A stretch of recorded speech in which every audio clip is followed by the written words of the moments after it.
Hello दोस्तों, तो कैसे हैं आप लोग। आज का हमारा टॉपिक है how wrong wire selection effect the bill. यानी कि अगर हम रॉन्ग वायर सिलेक्ट करेंगे घर के वायरिंग में या फैक्ट्री के वायरिंग में तो क्या ये हमारे इलेक्ट्रिसिटी बिल पे असर करेगा, या इससे कम बेस होगा या इलेक्ट्रिसिटी बिल ज़्यादा हो जाएगा। तो उसको देखने के लिए आज हम इसको थोड़ा समझने की कोशिश करते हैं कि रॉन्ग वायर सिलेक्शन से हमारा इलेक्ट्रिसिटी बिल बढ़ता है या कम होता है। तो यहाँ पे बात कर लेते हैं हम कि हमारे घर पे या किसी भी जगह पे हमें 4 एम्पियर का फुल लोड है। यानी कि कोई भी वायर है, फुल लोड है हमारा 4 एम्पियर का है। ये हमारा 4 एम्पियर का फुल लोड करंट है। यानी कि फुल लोड हमारा 4 एम्पियर जा रहा है। उसके लिए हमने सिलेक्शन कर लिया वायर 1 mm का। 1 mm का वायर हमने सिलेक्शन कर लिया। अब मान लेते हैं इसका जो करंट कैपेसिटी है वो हमारा 3 एम्पियर है। फुल करंट कैपेसिटी जो है वो 3 एम्पियर का है। अब हम इसमें क्या करें, हमारा फुल लोड करंट कितना है 4 एम्पियर।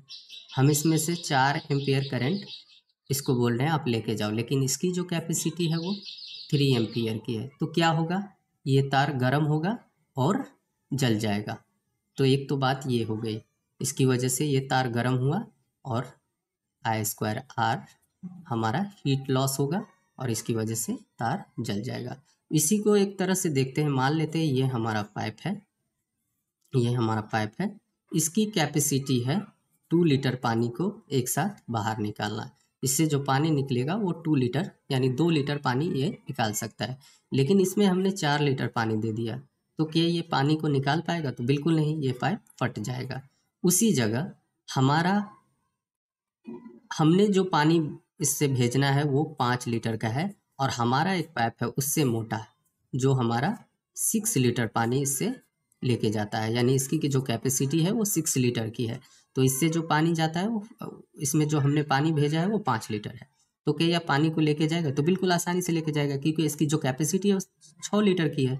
उसी तरह अगर हम मोटा वायर यूज़ करते हैं, यहाँ पे 4 mm वायर यूज कर दिए हमने, यहाँ पे 2 एम्पियर करंट इससे भेजा और इसकी जो कैपेसिटी है मान लेते हैं 10 एम्पियर है, तो ये आसानी से 2 एम्पियर को भेज देगा। तो अब इस पर फ़र्क क्या आता है, यहाँ पे देख ले। अगर पतला वायर है, पतला वायर अगर हमें 4 एम्पियर करंट भेजना है, उसकी जगह पे हमने 1 mm की वायर ले ली जिसकी कैपेसिटी 2 एम्पियर है, तो क्या होगा, ये हीट होगा। तो हीट हमारा क्या होता है I²R। यानी कि ये जो लॉस है I²R, हमारा जो हीट लॉस है वो बढ़ जाएगा। तो ये बढ़ जाएगा, वो कहाँ थपाएगा, हमारे बिल पे ही थपाएगा। तो हम यहाँ पे क्या देख रहे हैं कि अगर हम देख रहे हैं कि हमारा करंट कितना जा रहा है, यानी हमारे घर का जो फुल लोड है उसमें करंट कितना जाएगा, उस हिसाब से हम तार को मोटा सेलेक्ट कर सकते हैं, लेकिन पतला नहीं। पतला सेलेक्ट करेंगे तो हमारा एक लॉस बढ़ जाएगा जो हमारा हीट लॉस होगा I²R। तो हमारे एनर्जी बिल पे असर पड़ेगा? तो बिल्कुल पड़ेगा, क्योंकि एनर्जी अगर हम निकालते हैं तो हमारा एनर्जी कुछ इस तरह का होता है E=PT, यानी कि पावर और टाइम को गुना करते हैं तो हमारा एनर्जी आता है। और P क्या होता है हमारा V/I। अब P की जगह पे हम इसको डालते हैं, मान लेते हैं P की जगह पे इसको डाल लें तो V/I/T हो जाएगा, यानी ये तीनों गुना हो जाएगा। फिर हमारा V क्या होता है IR। अब V की जगह पे हम IR डाल दें तो I²RT, यानी कि एनर्जी में जो हमारा एक्स्ट्रा लॉस हो रहा है ये हो रहा है।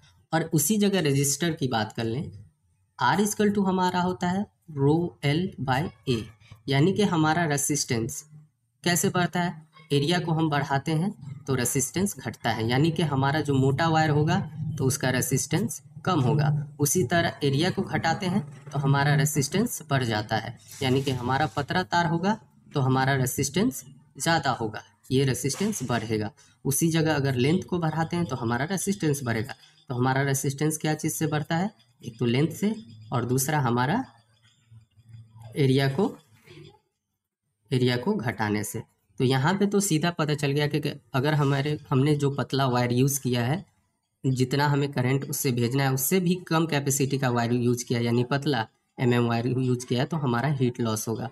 उसी जगह अगर घर की वायरिंग कर रहे हैं तो बिल पे कैसे असर पड़ेगा? एक तो हमारा पतला वायर नहीं यूज़ कर सकते हैं, जितनी कैपेसिटी है उतना ही यूज़ कर सकते हैं।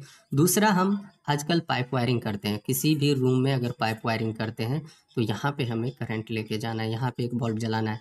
तो हम पाइप वायरिंग में क्या करते हैं, पाइप को ऐसे घुमा घुमा कर यहाँ पे लेके जाते हैं। तो हम इसमें जो वायर दे रहे हैं वो वायर तो लंबा हो जाएगा, ये वायर ऐसे भी यहाँ पे पहुँच सकता है और ऐसे भी। तो इस वायर की जो लेंथ होगी वो कम होगी और इसकी जो लेंथ होगी वो ज़्यादा होगी। तो ऑब्वियसली ज़्यादा लेंथ होगा तो हमारा रेसिस्टेंस बढ़ेगा, और रेसिस्टेंस बढ़ेगा तो ये करंट को ज़्यादा अवरोध करेगा, तो ज़्यादा अवरोध करेगा तो ये हीट में हमारा परिणत हो जाएगा, तो ये लॉस हो जाएगा। तो हम किसी भी जगह अगर वायरिंग कर रहे हैं तो हमें सबसे पहले देखना होगा कि हम जो वायर का लेंथ दे रहे हैं वो किस हिसाब से, हमें शॉर्टकट रास्ता अपनाना है कि अगर ये वायर यहाँ पे लेके जाना है तो हमें ऐसे लेके जाए, ना कि ऐसे घुमा करके।